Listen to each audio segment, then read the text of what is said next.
محترم عزیزان گرامی،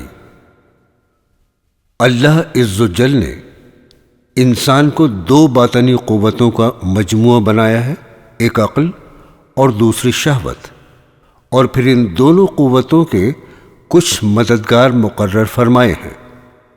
پہلی قوت کے مددگار حضرات انبیاء اکرام، فرشتے اور نیک لوگ ہیں، اور دوسری قوت کے مددگار شیطان، نفس اور برے لوگ ہیں۔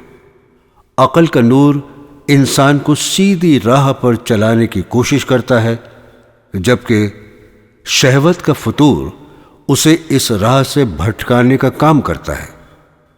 انسان اگر عقل کی بات مانتا ہے تو وہ اس سے تقوی و پرہیزگاری کی طرف لے جاتی ہے، اور اگر شہوت و خواہش کے پیچھے چلے تو وہ اسے فسق و فجور کی جانب لے جاتی ہے، کیونکہ انسان کی ذات میں تقوی اور فسق و فجور دونوں کی پہچان اور سمجھ رکھ دی گئی ہے۔ پہلی چیز کو اللہ تعالیٰ کی اطاعت، فرما برداری سے تعبیر کیا جاتا ہے، اور دوسری بات کو اس کی نافرمانی اور گناہ کہا جاتا ہے۔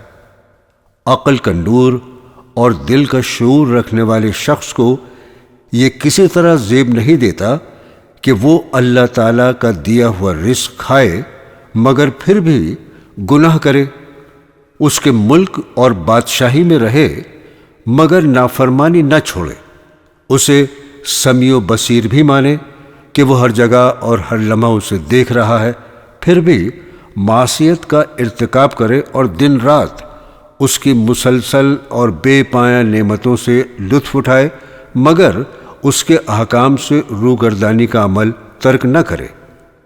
جس طرح اطاعت بالاتفاق عمدہ اور پسندیدہ ہے، اسی طرح گناہ بھی بالاتفاق برا اور ناپسندیدہ ہے۔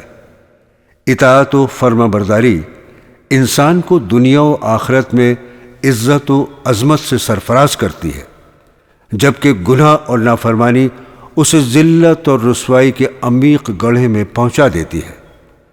سچی بات ہے کہ گناہ نہ صرف آخرت کے لیے مضر ہیں بلکہ بے شمار دنیاوی نقصانات کا بھی باعث ہیں، جیسے روزے و عمر میں کمی، مصیبتوں اور بلاؤں کا ہجوم، دل و دیگر اعضائے بدن میں کمزوری، عقل میں فتور و خرابی، خطرناک جسمانی اور روحانی بیماریوں کا حملہ، نور ایمان زائل ہونے کا باعث، چہرے کی بے رونقی، دل کی پریشانی اور تنگی، کھیتوں اور باغات کی پیداوار میں کمی، نعمتوں سے دوری یا محرومی، عبادات سے محرومی، شرم و غیرت کا صفایا، خالق و مخلوق کی لعنت میں گرفتاری، چہار جانب سے رسوائیوں اور ناکامیوں کا سامنا، ظالم حکمراں کا تسلط، آندھیوں، سیلابوں، زلزلوں میں گھر جانا، اور نعوذ باللہ خاتمہ بخیر سے محروم ہو جانا وغیرہ نقصانات کا سبب گناہ بھی بنتے ہیں۔ گناہ کبھی صغیرہ ہوتا ہے اور کبھی کبیرہ۔ صغیرہ تو نماز، روزہ، حج اور جمعہ وغیرہ عبادات کی درست ادائیگی سے معاف ہو جاتا ہے، مگر کبیرہ کی معافی کے لیے توبہ شرط ہے۔ یہاں دو باتیں یاد رکھنا ضروری ہیں۔ پہلی یہ کہ صغیرہ گناہ پر اصرار سے وہ کبیرہ بن جاتا ہے، اور دوسری یہ کہ جن گناہوں کا تعلق بندوں کے حقوق سے ہے ان میں توبہ کے ساتھ ساتھ تلافی کی خاطر حق کی ادائیگی یا صاحب حق سے معاف کرانا بھی لازم ہے۔ یاد رہے، گناہ چھوٹا ہو یا بڑا، دونوں اللہ اور رسول صلی اللہ تعالیٰ علیہ وسلم کی ناراضگی کا باعث ہیں۔ پھر یہ بھی واضح ہے کہ جب تک گناہوں کی پہچان اور ان کے بارے میں معلومات نہ ہوں تو کسی بھی عقل مند کا ان سے محفوظ رہنا مشکل ہے۔ دوستو، گناہ کبیرہ کی تعداد کے بارے میں علماء کرام کا اختلاف ہے۔ بعض کا قول ہے کہ گناہ کبیرہ 7 ہیں۔ ان حضرات نے رسول پاک صلی اللہ تعالیٰ علیہ وسلم کے اس فرمان سے دلیل لی ہے کہ 7 ہلاک کرنے والے گناہوں سے بچو۔ پھر آپ صلی اللہ تعالیٰ علیہ وسلم نے ان 7 گناہوں کا ذکر فرمایا۔ 1 شرک کرنا، 2 جادو کرنا، 3 ناحق کسی جان کو قتل کرنا، 4 یتیم کا مال ظلماً کھانا، سود کھانا، 6 جنگ کے دوران میدان سے بھاگ جانا، 7 پاک دامن عورت کو زنا کی تہمت لگانا۔ میرے دینی بہنوں اور بھائیوں، اس وقت ہم ان 7 کبیرہ گناہوں کے بارے میں آپ کو بتائیں گے۔ صحیح اور مدلل قول ہے کہ جو شخص گناہوں میں سے کسی ایسے گناہ کا ارتکاب کرے جس کا بدلہ دنیا میں حد ہے، مثلا قتل، زنا یا چوری کرے، یا ایسا گناہ کرے جس کے متعلق آخرت میں عذاب یا غضب الہی کی وعید ہو، یا اس گناہ کے مرتکب ہونے پر ہمارے نبی سیدنا محمد مصطفیٰ صلی اللہ تعالی علیہ وسلم کی زبان سے لعنت کی گئی ہو، تو وہ کبیرہ گناہ ہے۔ اس بات کو تسلیم کرنے کے باوجود یہ ضرور ہے کہ بعض کبیرہ گناہ دوسرے بعض کبیرہ گناہوں کے مقابلے میں زیادہ بڑے ہیں۔ کیا آپ نے ملاحظہ نہیں فرمایا کہ نبی پاک صلی اللہ تعالی علیہ وسلم نے اللہ تعالیٰ کے ساتھ شرک کرنے کو گناہ کبیرہ میں سے شمار فرمایا ہے، حالانکہ اس کا مرتکب ہمیشہ جہنم میں رہے گا اور اس کی کبھی بخشش نہ ہوگی۔ اللہ تعالیٰ ارشاد فرماتے ہیں، بے شک اللہ اسے نہیں بخشتا کہ اس کے ساتھ کفر کیا جائے، اور کفر سے نیچے جو کچھ ہے جسے چاہے معاف فرما دیتا ہے۔ گناہ کبیرہ شرک۔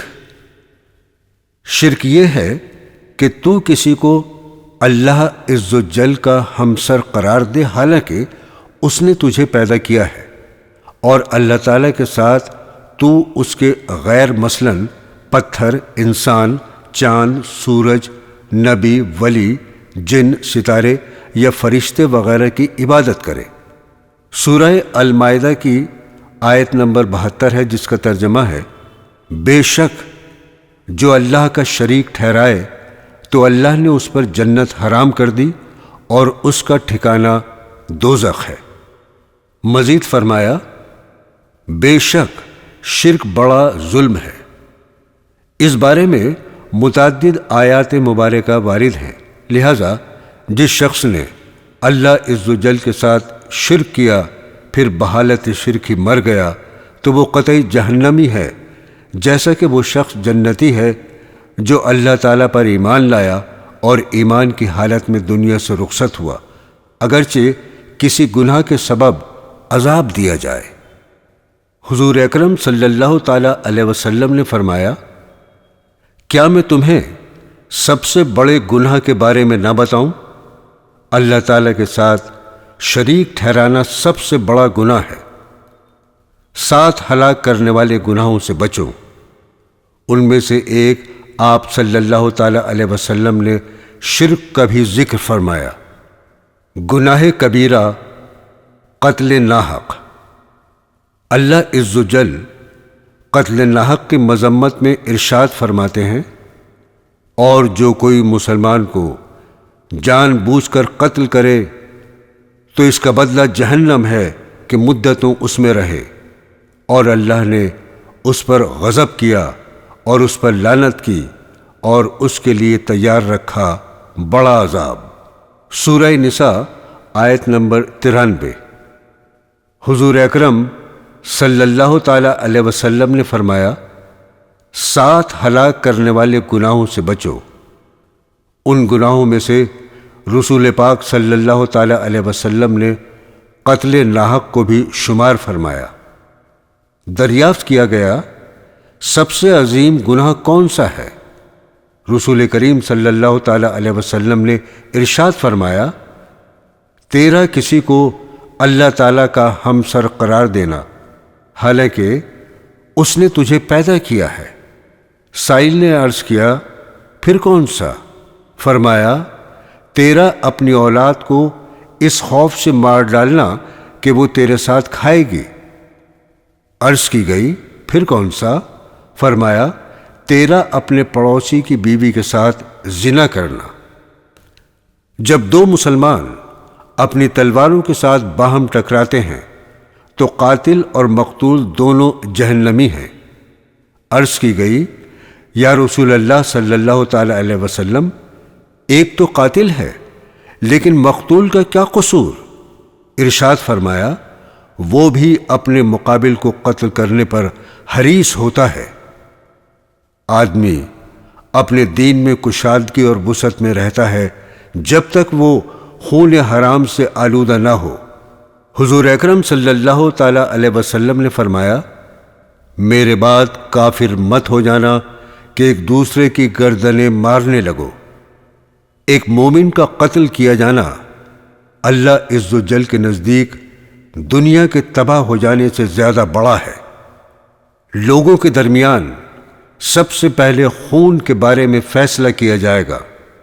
بڑے گناہوں میں سے اللہ عز و جل کے ساتھ کسی کو شریک کرنا، ناحق قتل کرنا اور والدین کی نافرمانی کرنا ہے۔ حضور صلی اللہ تعالی علیہ وسلم مزید ارشاد فرماتے ہیں، بے شک اللہ عز و جل نے مجھے منع فرما دیا اس کی توبہ قبول کرنے سے جس نے کسی مسلمان کو قتل کیا ہو۔ آپ نے یہ بات 3 بار ارشاد فرمائی۔ امید ہے کہ ہر گناہ کو اللہ تعالیٰ بخش دے گا مگر وہ شخص جو کفر کی موت مرا ہو یا جس شخص نے جان بوجھ کر کسی مسلمان کو ناحق قتل کیا ہو۔ گناہ کبیرہ، جادو۔ عین ممکن ہے کہ جادوگر کفر میں مبتلا ہو جائے۔ اللہ عز و جل ارشاد فرماتا ہے، ترجمہ، ہاں، شیطان کافر ہوئے لوگوں کو جادو سکھاتے ہیں۔ شیطان مردود کی انسانوں کو جادو سکھانے سے غرض انہیں شرک میں مبتلا کرنا ہے۔ عزیزان گرامی، آپ بہت سارے گمراہ لوگوں کو دیکھیں گے کہ وہ جادو سیکھتے ہیں اور اسے فقط حرام سمجھتے ہیں۔ اس کے کفر ہونے کا انہیں تصور نہیں، لہذا وہ علم سحر سیکھنے اور اس پر عمل کرنے میں لگ جاتے ہیں، حالانکہ یہ خالص جادو ہے۔ یوں ہی مرد کو عورت کے پاس جانے سے روک دینے کا عمل بھی جادو ہے۔ اسی طرح جادو کے کلمات کے ذریعے میاں بیوی کا ایک دوسرے سے محبت کرنے لگنا یا میاں بیوی کا ایک دوسرے سے نفرت کرنا بھی ہے۔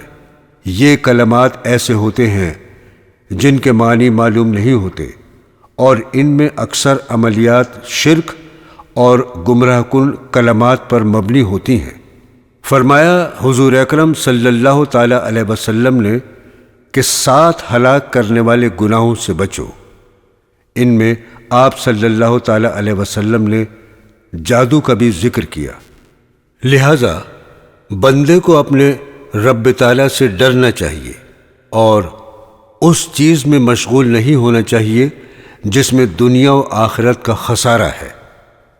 امام احمد اور امام ابو داؤد رحمۃ اللہ علیہ نے روایت کیا ہے کہ دم، تمیمہ اور طولہ شرک ہیں۔ ایسے تعویذات استعمال کرنا جائز ہے جو آیات قرآنیہ، اسماء الہیہ یعنی اللہ تعالیٰ کے ناموں یا دعاؤں پر مشتمل ہوں۔ تمیمہ اور طولہ کو شرک کہنا اس وجہ سے ہے کہ زمانہ رسالت میں یہ زمانہ جاہلیت کی طرح شرکی الفاظ پر مشتمل تھے، یا انہیں شرک کہنے کی وجہ یہ ہے کہ جو ان کے تعلق ذاتی تاثیر کا اعتقاد رکھے گا تو یہ بات اسے شرک کی طرف لے جائے گی۔ طولہ جادو کی ایک قسم ہے۔ اس میں بیوی کی محبت شوہر کے دل میں ڈالنے کا عمل کیا جاتا ہے۔ تمیمہ نظر بد دور کرنے کے تعویذ کو کہتے ہیں۔ گناہ کبیرہ، ترک نماز۔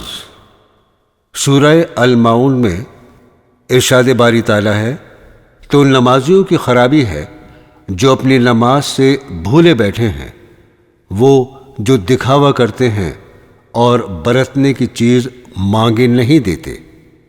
سورہ مدثر آیات نمبر 42-48۔ ارشاد باری تعالیٰ ہے، تمہیں کیا بات دوزخ میں لے گئی؟ وہ بولے، ہم نماز نہ پڑھتے تھے اور مسکین کو کھانا نہ دیتے تھے اور بیہودہ فکر والوں کے ساتھ بیہودہ فکریں کرتے تھے، اور ہم انصاف کے دن کو جھٹلاتے رہے یہاں تک کہ ہمیں موت آئی تو انہیں سفارشوں کی سفارش کام نہ دے گی۔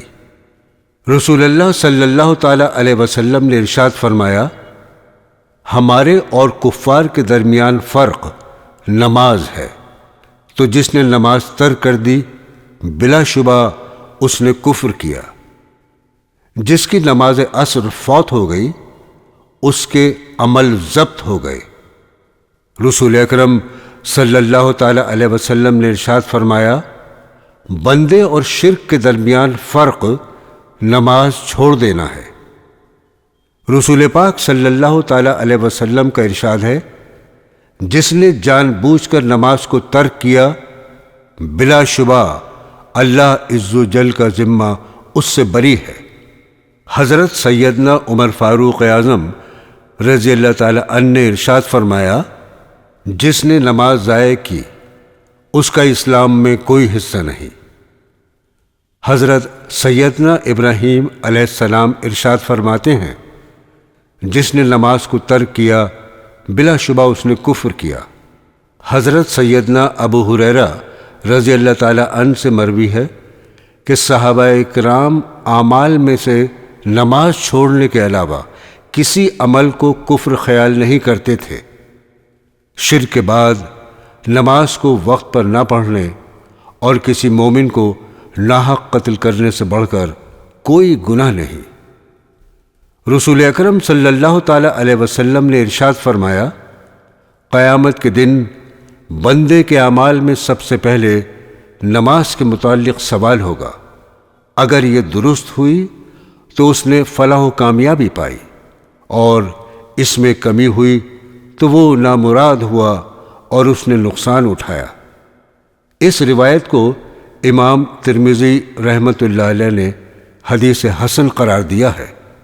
حضرت سیدنا امام احمد اپنی مسند میں حضرت سیدنا عبداللہ بن عمرو رضی اللہ تعالی عنہ سے روایت کرتے ہیں کہ رسول پاک صلی اللہ تعالی علیہ وسلم نے ارشاد فرمایا، جو نماز کی حفاظت نہیں کرے گا تو نماز اس کے لیے قیامت کے دن نور، دلیل اور نجات کا باعث نہیں ہوگی، اور وہ بروز قیامت قارون، فرعون، حامان اور ابی بن خلف کے ساتھ ہوگا۔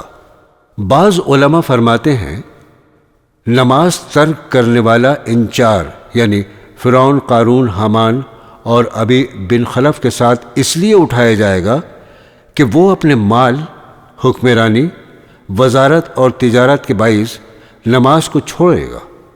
اگر اس نے اپنے مال میں مصروف ہونے کے سبب نماز چھوڑی تو اس کا حشر قارون کے ساتھ ہوگا۔ حکمرانی کے سبب نماز چھوڑی تو اس کا حشر فرعون کے ساتھ ہوگا۔ وزارت کے سبب نماز چھوڑی تو اس کا حشر فرعون کے وزیر حامان کے ساتھ ہوگا، اور اگر تجارت کے سبب نماز چھوڑ دی تو اس کا حشر مکہ مکرمہ کے بہت بڑے کافر تاجر ابی بن خلف کے ساتھ ہوگا۔ گناہ کبیرہ زکوٰۃ نہ دینا۔ اللہ عز و جل ارشاد فرماتا ہے، اور خرابی ہے شرک کرنے والوں کو وہ جو زکوٰۃ نہیں دیتے اور وہ آخرت کے منکر ہیں۔ سورہ توبہ کی آیات نمبر 34 اور 35 کا ترجمہ ہے، اور وہ کہ جوڑ کر رکھتے ہیں سونا اور چاندی اور اسے اللہ کی راہ میں خرچ نہیں کرتے، انہیں خوشخبری سناؤ دردناک عذاب کی، جس دن وہ تپایا جائے گا جہنم کی آگ میں، پھر اس سے داغیں گے ان کی پیشانیاں اور کروٹیں اور پیٹھیں۔ یہ ہے وہ جو تم نے اپنے لیے جوڑ کر رکھا تھا، اب چکھو مزہ اس جوڑنے کا۔ حضور اکرم صلی اللہ تعالی علیہ وسلم کا ارشاد ہے، اونٹ، گائے اور بکریوں کا جو مالک ان کی زکوٰۃ ادا نہیں کرے گا اسے قیامت کے دن ایک چٹیل میدان میں لٹایا جائے گا، جہاں یہ چوپائے اسے اپنے سینگوں سے ماریں گے اور اپنے کھروں سے روندیں گے۔ جب اس پر ان میں سے آخری جانور گزر جائے گا تو دوبارہ پہلے گزرنے والا جانور آ جائے گا۔ یہ اس دن ہوتا رہے گا جس کی مقدار 50,000 برس ہے، حتیٰ کہ بندوں کے درمیان فیصلہ کر دیا جائے تو یہ اپنا راستہ جنت یا دوزخ کی طرف دیکھے، اور جو خزانے کا مالک اپنے خزانے کی زکوٰۃ ادا نہیں کرے گا، روز قیامت اس کے لیے اس کے خزانے کو گنجے سانپ کی صورت میں کر کے اس پر مسلط کر دیا جائے گا۔ اللہ عز و جل ارشاد فرماتا ہے، اور جو بخل کرتے ہیں اس چیز میں جو اللہ نے انہیں اپنے فضل سے دی ہے، ہرگز اسے اپنے لیے اچھا نہ سمجھیں بلکہ وہ ان کے لیے برا ہے۔ عنقریب وہ جس میں بخل کیا تھا قیامت کے دن ان کے گلے کا طوق ہوگا۔ گناہ کبیرہ، والدین کی نافرمانی کرنا۔ اللہ عز و جل ارشاد فرماتا ہے، اور تمہارے رب نے حکم فرمایا کہ اس کے سوا کسی کو نہ پوجو، اور ماں باپ کے ساتھ اچھا سلوک کرو۔ اگر تیرے سامنے ان میں ایک یا دونوں بڑھاپے کو پہنچ جائیں تو ان سے اف تک نہ کہنا، اور انہیں نہ جھڑکنا، اور ان سے تعظیم کی بات کہنا، اور ان کے لیے عاجزی کا بازو بچھانا نرم دلی سے، اور عرض کر کہ اے میرے رب، تو ان دونوں پر رحم کر جیسا کہ ان دونوں نے مجھے چھٹپن یعنی چھوٹی عمر میں پالا۔ حضور اکرم صلی اللہ تعالی علیہ وسلم نے ارشاد فرمایا، باپ جنت کے دروازوں میں سے درمیانی دروازہ ہے، اگر تو چاہے تو اس کی حفاظت کر، اور اگر چاہے تو اسے ضائع کر۔ جنت ماؤں کے قدموں تلے ہے۔ بارگاہ رسالت میں ایک شخص حاضر ہوا جو آپ صلی اللہ تعالی علیہ وسلم کے ساتھ جہاد کرنے کے لیے آپ سے اجازت طلب کر رہا تھا۔ رسول کریم صلی اللہ تعالی علیہ وسلم نے اس سے ارشاد فرمایا، کیا تیرے والدین زندہ ہیں؟ اس نے عرض کی، جی ہاں۔ ارشاد فرمایا، ان دونوں کی خدمت کی کوشش کر۔ صلی اللہ تعالی علیہ وسلم کا مزید ارشاد ہے، تیرے حسن سلوک کی زیادہ مستحق تیری ماں، تیرا باپ، تیری بہن اور تیرا بھائی ہے، پھر جو رشتے میں جتنا قریب ہو اس کا مرتبہ ہے۔ والدین کا نافرمان، احسان جتانے والا، شراب کا عادی اور جادو کی تصدیق کرنے والا جنت میں داخل نہ ہوگا۔ حضرت سیدنا عبداللہ بن عمرو رضی اللہ تعالیٰ عنہما بیان کرتے ہیں، ایک اعرابی نے بارگاہ رسالت باب میں حاضر ہو کر عرض کی، یا رسول اللہ صلی اللہ تعالیٰ علیہ وسلم، کبیرہ گناہ کون سا ہے؟ ارشاد فرمایا، اللہ عز و جل کے ساتھ شریک کرنا۔ اس نے پھر عرض کی، پھر کون سا؟ ارشاد فرمایا، والدین کی نافرمانی کرنا۔ عرض کی، پھر کون سا؟ ارشاد فرمایا، جھوٹی قسم کھانا۔ برادران اسلام، والدین کی نافرمانی کی سزا جلد ملتی ہے۔ تمام گناہوں میں سے جس گناہ کی سزا اللہ تعالیٰ چاہتا ہے قیامت تک مؤخر فرما دیتا ہے، سوائے والدین کی نافرمانی کے کہ اس کی سزا وہ جلد دیتا ہے۔ بیٹا اپنے باپ کا بدلہ نہیں چکا سکتا مگر یہ کہ وہ اپنے باپ کو مملوک یعنی غلام پائے تو اسے خرید کر آزاد کر دے۔ اللہ تعالیٰ نے والدین کی نافرمانی پر لعنت فرمائی ہے۔ ایک روایت ہے کہ اللہ عز و جل نے حضرت سیدنا موسیٰ علیہ السلام سے ارشاد فرمایا، اے موسیٰ، اپنے والدین کی عزت کر، بلا شبہ جو اپنے والدین کی عزت کرے گا میں اس کی عمر میں اضافہ کر دوں گا اور اسے ایسی اولاد دوں گا جو اس کے ساتھ بھلائی کرے گی اور جو اپنے والدین کی نافرمانی کرے گا میں اس کی عمر میں کمی کر دوں گا اور اسے ایسی اولاد دوں گا جو اس کی نافرمانی کرے گی۔ حضرت سیدنا کعب الاحبار رضی اللہ تعالی عنہ نے فرمایا، اس ذات پاک کی قسم جس کے قبضہ قدرت میں میری جان ہے، اللہ عز و جل بندے کو ہلاک کرنے میں جلدی کرتا ہے جبکہ وہ اپنے والدین کا نافرمان ہو، وہ ضرور اسے جلد عذاب دیتا ہے، اور بلا شبہ اللہ تعالی بندے کی عمر میں اضافہ فرما دیتا ہے جبکہ وہ اپنے والدین کے ساتھ نیکی کرنے والا ہو، وہ ضرور اس کی بھلائی اور خیر میں اضافہ فرماتا ہے۔ گناہ کبیرہ سود خوری۔ اللہ عز و جل کا فرمان عبرت نشان ہے، اے ایمان والو، اللہ سے ڈرو اور چھوڑ دو جو باقی رہ گیا ہے۔ سوداگر مسلمان ہو پھر اگر ایسا نہ کرو تو یقین کر لو اللہ اور اللہ کے رسول سے لڑائی کا۔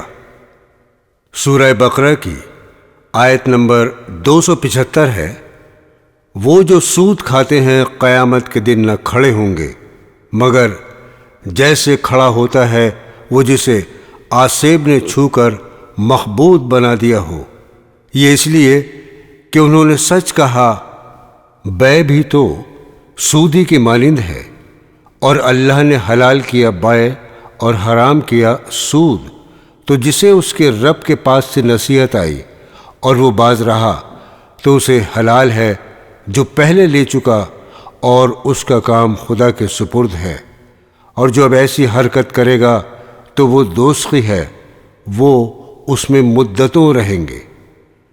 ہمیشہ جہنم میں رہنے کی یہ سخت وعید اس شخص کے لیے ہے جو نصیحت آ جانے کے بعد دوبارہ سود کی طرف لوٹے۔ لا حول ولا قوت الا باللہ علی العظیم۔ رسول اکرم صلی اللہ تعالی علیہ وسلم نے ارشاد فرمایا، 7 ہلاک کرنے والے گناہوں سے بچو۔ صحابہ اکرام نے عرض کیا، یا رسول اللہ صلی اللہ تعالی علیہ وسلم، وہ کون سے گناہ ہیں؟ ارشاد فرمایا، شرک کرنا، جادو کرنا، ناحق کسی جان کو قتل کرنا، یتیم کا مال ظلماً کھانا، سود کھانا، میدان جہاد سے بھاگ جانا، پاک دامن عورت کو زنا کی تہمت لگانا۔ اللہ عز و جل نے سود لینے اور دینے والے پر لعنت فرمائی ہے۔ ایک روایت میں یہ الفاظ زائد ہیں، سود کے گواہوں اور سود کی تحریر لکھنے والے پر بھی لعنت فرمائی ہے۔ سود لینے والا، دینے والا، سود کی تحریر لکھنے والا، جبکہ سود جان کر یہ کام کرتے ہوں، قیامت تک حضور انبیاء صلی اللہ تعالی علیہ وسلم کی زبان پر انہیں ملعون کہا گیا ہے۔ عزیزان گرامی، اب پیش ہے ان امور کا بیان جن کے گناہ کبیرہ ہونے کا احتمال ہے۔ رسول پاک صلی اللہ تعالی علیہ وسلم نے ارشاد فرمایا، تم میں سے کوئی اس وقت تک کامل مومن نہیں ہو سکتا جب تک وہ اپنے بھائی کے لیے وہ پسند نہ کرے جو اپنے لیے پسند کرتا ہے۔ مصطفیٰ جان رحمت صلی اللہ تعالی علیہ وسلم نے ارشاد فرمایا، تم میں سے کوئی اس وقت تک مومن نہیں ہو سکتا جب تک میں اسے، اس کے اہل و عیال، اس کی جان اور تمام لوگوں سے زیادہ محبوب نہ ہو جاؤں۔ رسول اکرم صلی اللہ تعالی علیہ وسلم نے ارشاد فرمایا، تم میں سے کوئی اس وقت تک کامل مومن نہیں ہو سکتا جب تک اس کی خواہش میرے لائے ہوئے دین کے تابع نہ ہو جائے۔ سرکار مدینہ صلی اللہ تعالی علیہ وسلم نے ارشاد فرمایا، خدا کی قسم، وہ شخص کامل مومن نہیں جس کی شرارتوں سے اس کا پڑوسی محفوظ نہ ہو۔ رسول کریم صلی اللہ تعالی علیہ وسلم نے ارشاد فرمایا، تم میں سے جو کسی برائی کو دیکھے اسے چاہیے کہ اسے اپنے ہاتھ سے بدل دے، اگر وہ اس کی طاقت نہ رکھتا ہو تو اپنی زبان سے بدل دے، اور اگر اس کی بھی استطاعت نہ ہو تو اپنے دل میں اسے برا جانے، اور یہ ایمان کا سب سے کمزور درجہ ہے۔ اس حدیث پاک کو امام مسلم رحمۃ اللہ علیہ نے روایت کیا ہے۔ ظالموں کے متعلق مسلم شریف کی یہ حدیث پاک ہے، جو اپنے ہاتھ کے ساتھ ان سے جہاد کرے وہ مومن ہے، اور جو ان سے اپنی زبان کے ساتھ جہاد کرے وہ مومن ہے، اور جو ان سے اپنے دل کے ساتھ جہاد کرے وہ مومن ہے، اور اس کے سوا رائی کے دانے کے برابر بھی ایمان نہیں۔ اس حدیث پاک میں دلیل ہے کہ جو شخص دل میں بھی گناہوں کو برا نہیں جانتا اور نہ گناہوں کے ختم ہونے کو پسند کرتا ہے، وہ ایمان سے خالی ہے۔ قلبی جہاد یہ ہے کہ بندہ اللہ تعالیٰ کی طرف متوجہ ہو کر یہ کہے، اللہ باطل اور اہل باطل کو تباہ و برباد کر دے یا ان کے حال کی اصلاح فرما دے۔ رسول کریم صلی اللہ تعالیٰ علیہ وسلم نے ارشاد فرمایا، بلا شبہ تم پر فاسق حکمراں مقرر کیے جائیں گے، جن کے کچھ کام تم پسند کرو گے، کچھ ناپسند۔ تو جو ان کے برے کاموں کو ناپسند جانے وہ بری ہو گیا، اور جو ان کے برے کاموں پر انکار کرے وہ سلامت رہا، مگر وہ ہلاک ہو گیا جو ان کے برے کاموں پر راضی ہو اور ان کی پیروی کرے۔ بارگاہ رسالت میں عرض کی گئی، کیا ہم ان کے ساتھ جنگ نہ کریں؟ رسول پاک صلی اللہ تعالیٰ علیہ وسلم نے ارشاد فرمایا، نہیں، جب تک وہ نمازی رہیں۔ ناحق جھگڑے میں اعانت کی سزا۔ حضرت سیدنا عبداللہ بن عمرو رضی اللہ تعالیٰ عنہ ارشاد فرماتے ہیں، حضور اکرم صلی اللہ تعالیٰ علیہ وسلم نے ارشاد فرمایا، جس نے ناحق جھگڑے میں کسی کی اعانت کی وہ اللہ تعالیٰ کے غضب میں رہتا ہے، یہاں تک کہ اس جھگڑے سے الگ ہو جائے۔ رسول کریم صلی اللہ تعالیٰ علیہ وسلم نے ارشاد فرمایا، اللہ عز و جل نے حلالہ کرنے والے اور جس کے لیے حلالہ کیا جائے اس پر لعنت فرمائی ہے۔ حضور اکرم صلی اللہ تعالیٰ علیہ وسلم نے ارشاد فرمایا، جس شخص نے شوہر اور اس کی بیوی یا آقا اور اس کے غلام کے درمیان فساد کرایا وہ ہم میں سے نہیں ہے۔ دوستو، نفاق کی دو شاخیں ہیں۔ رسول کریم صلی اللہ تعالیٰ علیہ وسلم نے ارشاد فرمایا، حیا اور کم گوئی ایمان کی دو شاخیں ہیں، اور فحش گوئی اور زیادہ بولنا نفاق کی دو شاخیں ہیں۔ رسول پاک صلی اللہ تعالیٰ علیہ وسلم نے ارشاد فرمایا، حیا ایمان سے ہے اور ایمان جنت میں ہے، اور فحش گوئی نیکی کو ترک کرنے سے ہے، اور نیکی کا ترک جہنم میں لے جانے والا کام ہے۔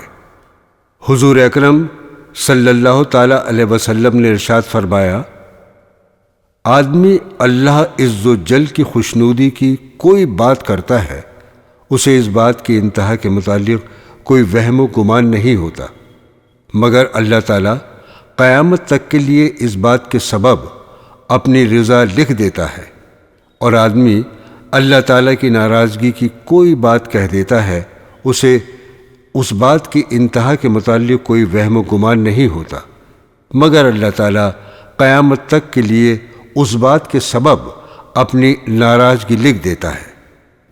منافق کی تین نشانیاں ہیں، بات کرے تو جھوٹ بولے، وعدہ کرے تو پورا نہ کرے، اور اس کے پاس امانت رکھوائی جائے تو خیانت کرے۔ ارشاد باری تعالیٰ ہے، اور ان میں کوئی وہ ہیں جنہوں نے اللہ سے عہد کیا تھا کہ اگر ہمیں اپنے فضل سے دے گا تو ہم ضرور خیرات کریں گے اور ہم ضرور بھلے آدمی ہو جائیں گے، تو جب اللہ نے انہیں اپنے فضل سے دیا اس میں بخل کرنے لگے اور منہ پھیر کر پلٹ گئے، تو اس کے پیچھے اللہ نے ان کے دلوں میں نفاق رکھ دیا اس دن تک کہ اسے ملیں گے بدلہ اس کا کہ انہوں نے اللہ سے وعدہ جھوٹا کیا۔ حضرت سیدنا حسن بصری علیہ السلام فرماتے ہیں، حضرت سیدنا عمر فاروق رضی اللہ تعالی عنہ نے فرمایا، میں نے کچھ لوگوں کو شہروں کی طرف بھیجنے کا ارادہ کیا تاکہ وہ ان لوگوں کو دیکھیں جو استطاعت کے باوجود حج نہیں کرتے اور ان پر جزیہ مقرر کریں۔ ایسے لوگ مسلمان نہیں ہیں، ایسے لوگ مسلمان نہیں ہیں۔ حضرت سیدنا ابو ایوب انصاری رضی اللہ تعالی عنہ بیان کرتے ہیں، میں نے رسول اللہ صلی اللہ تعالی علیہ وسلم کو فرماتے سنا، جس نے بچے اور اس کی ماں کے درمیان جدائی ڈالی تو اللہ تعالیٰ بروز قیامت اس کے اور اس کے پیاروں کے درمیان جدائی ڈال دے گا۔ دوستو، بلا اجازت کسی کے گھر میں جھانکنا منع ہے۔ حضور اکرم صلی اللہ تعالی علیہ وسلم نے ارشاد فرمایا، اگر کوئی شخص بغیر اجازت تمہارے گھر میں جھانکے اور تم اس کی آنکھ میں کنکر مار دو جس کے نتیجے میں اس کی آنکھ پھوٹ جائے تو تم پر کچھ گناہ نہیں۔ دین میں غلو کی ممانعت ہے۔ حضرت سیدنا عبداللہ بن عباس رضی اللہ تعالی عنہما بیان کرتے ہیں، حضور انور صلی اللہ تعالی علیہ وسلم نے ارشاد فرمایا، دین میں غلو سے بچو، کیونکہ تم سے پہلے کے لوگ غلو ہی کے سبب ہلاک ہوئے تھے۔ سورہ مائدہ کی آیت نمبر 77 ہے، تم فرماؤ اے کتاب والو، اپنے دین میں ناحق زیادتی نہ کرو اور ایسے لوگوں کی خواہش پر نہ چلو جو پہلے گمراہ ہو چکے۔ عزیزان گرامی، ہر سنی ہوئی بات آگے بیان کرنے کے بارے میں حضور اکرم صلی اللہ تعالی علیہ وسلم کا ارشاد ہے، آدمی کے گناہ کے لیے یہی کافی ہے کہ وہ ہر سنی سنائی بات آگے بیان کر دے۔ 3 مہلک اشیاء۔ حضور اکرم صلی اللہ تعالی علیہ وسلم نے ارشاد فرمایا، 3 چیزیں ہلاکت میں ڈالنے والی ہیں۔ 1 بخل، جس کی پیروی کی جائے۔ 2 نفسانی خواہش۔ 3 جس کی اطاعت کی جائے۔ اور انسان کا اپنے آپ کو اچھا جاننا۔ حضرت سیدنا زید بن ارقم رضی اللہ تعالی عنہ سے مرفوع روایت ہے، رسول پاک صلی اللہ تعالی علیہ وسلم نے ارشاد فرمایا، جو اپنی مونچھیں نہ کاٹے وہ ہم میں سے نہیں۔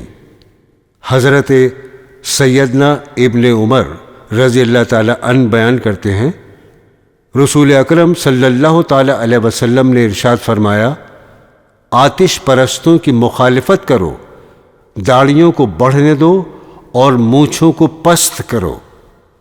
دوستو، وارث کو محروم کرنے کی سزا۔ مصطفیٰ جان رحمت صلی اللہ تعالی علیہ وسلم نے ارشاد فرمایا، جو شخص اپنے وارث کو اس کی میراث سے محروم کرے گا، اللہ عز و جل جنت سے اس کی میراث کاٹ دے گا۔ اس حدیث پاک کی سند میں کلام ہے۔ حضور اکرم صلی اللہ تعالی علیہ وسلم نے ارشاد فرمایا، کوئی آدمی 60 سال اللہ عز و جل کی فرمانبرداری کے کام کرتا ہے، پھر اسے موت آتی ہے تو وہ وصیت میں کسی کو نقصان پہنچاتا ہے تو اس کے لیے جہنم واجب ہو جاتی ہے۔ حضرت سیدنا ابو ہریرہ رضی اللہ تعالی عنہ بیان کرتے ہیں، حضور پاک صلی اللہ تعالی علیہ وسلم نے ارشاد فرمایا، تم حسد سے بچو کہ بلا شبہ حسد نیکیوں کو اس طرح کھا جاتا ہے جس طرح آگ لکڑی کو کھا جاتی ہے۔ رسول اکرم صلی اللہ تعالی علیہ وسلم نے ارشاد فرمایا، نمازی کے سامنے سے گزرنے والا اگر یہ جانتا کہ اس میں کیا گناہ ہے تو 40 تک کھڑے رہنے کو نمازی کے آگے گزرنے سے بہتر جانتا۔